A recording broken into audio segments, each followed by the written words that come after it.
is Seda, and today we're going to be going over the Zodiac Killer. While doing my makeup. I know those things do not go together at all, but whatever. This is my sister. She wanted to say hi. Hi guys. Okay, go. Okay. The Zodiac Killer's real name is Arthur Allen, and he killed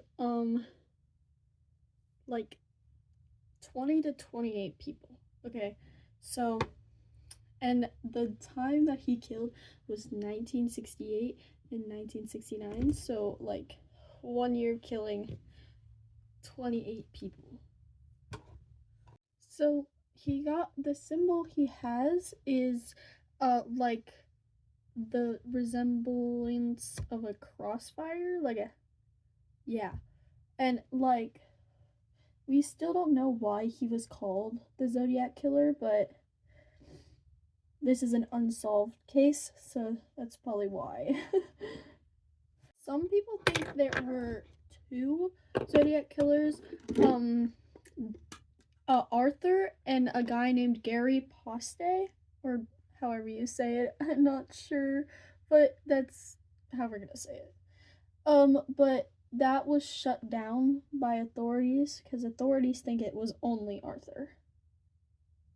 So his first murder was Betty Jensen, and it was in December 20th, 2068. So that was really close to my birthday. So, but I wasn't born then, so it's okay. And before you get on me about like laughing about this stuff, like I'm sorry, but I can't take things seriously. Like I physically can't. If I did, I'd be crying right now. So okay, I'm never doing that again. The saddest thing about these cases is that most of them, we have no idea what the motive was for these people, so he could have just picked people out and killed them for fun. Like, so the second kill we're gonna be talking about is the one in Santa Barbara. I can't speak. So a guy named Robert Domingo and his fiancee Linda Edwards were seniors at Lombok High School in Santa Barbara Country in South California. On Tuesday, in early June 1963, the couple decided to use the senior ditch day to go sunbathing on a beach near Guavata State Park.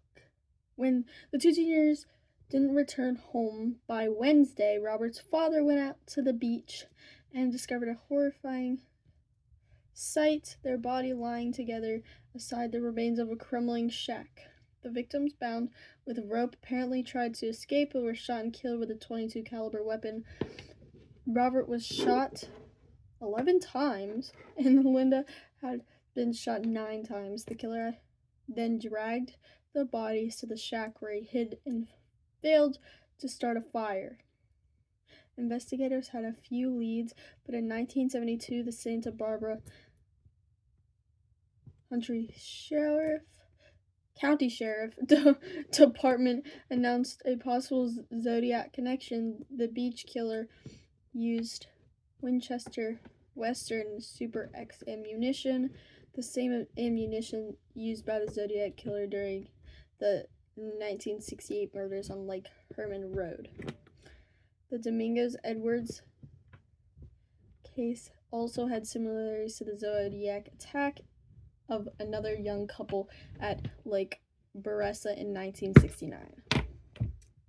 And also, by the way, I'm like reading this from like a document that I wrote, so like, and I can't remember literally anything, so I'm kind of just looking over there. But this is like really sad because like these people were planning to get married, like they were fiancés, they were trying to have a fun day at the beach, and they tried to escape this killer that was trying to kill them, and one of them got shot 11 times. We have no idea if that guy's like fiance was dead before that, so she could have watched him get shot 11 times, and that'd be really sad. Also, like, the killer tried to hide it up by, like, starting a fire and failed. So, murderer.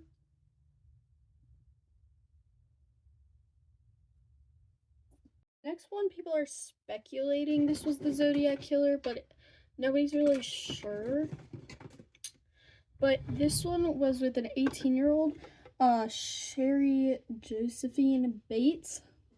She lived with her father, Joseph, and was a student at Riverside College in Riverside.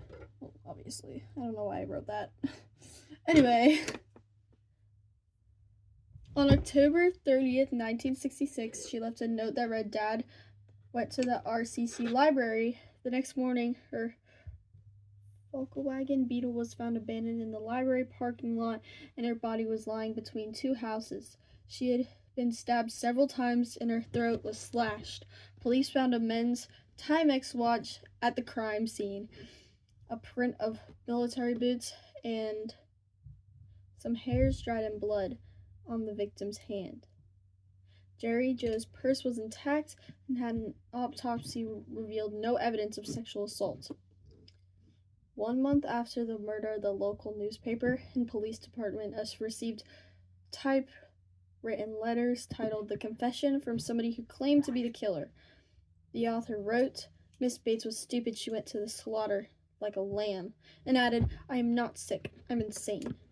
In April 1967, the newspaper, the police, Joseph Bates, received virtually identification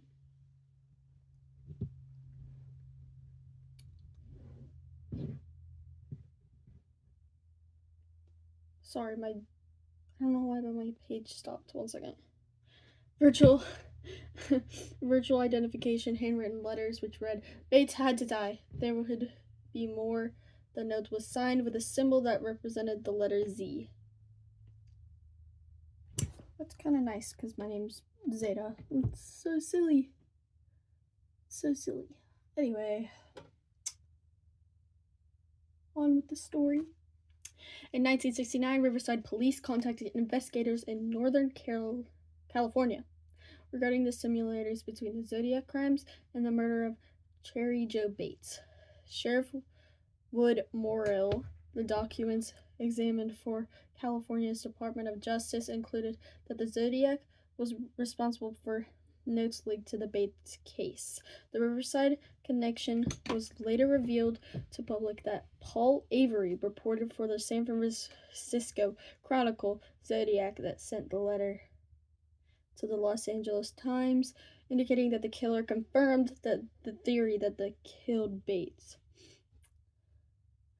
Zodiac wrote, "I do give them credit for stumbling across my Riverside activity, but they're finding the easy ones. There are a hell of a lot more down there."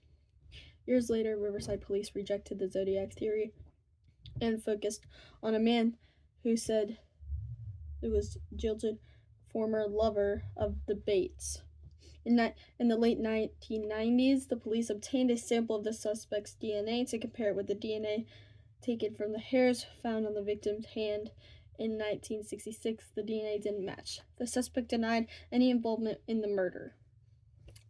So, like, from all of that information, I feel like that's enough. But, like, the Zodiac Killer was not okay. This person was... No. I, like, have the most sympathy for everybody involved because those deaths would have been pretty brutal. Like, being stabbed and getting slit throats. I couldn't. And getting shot 11 times. I have the most sympathy for everybody and their family because I know they must have been grieving, especially if your daughter just died and this guy who killed your daughter keeps sending letters that's like, "Ha, I killed your daughter." Like, me personally, no. Like, I couldn't. That is all for today. If, like, you like this content, please subscribe and like.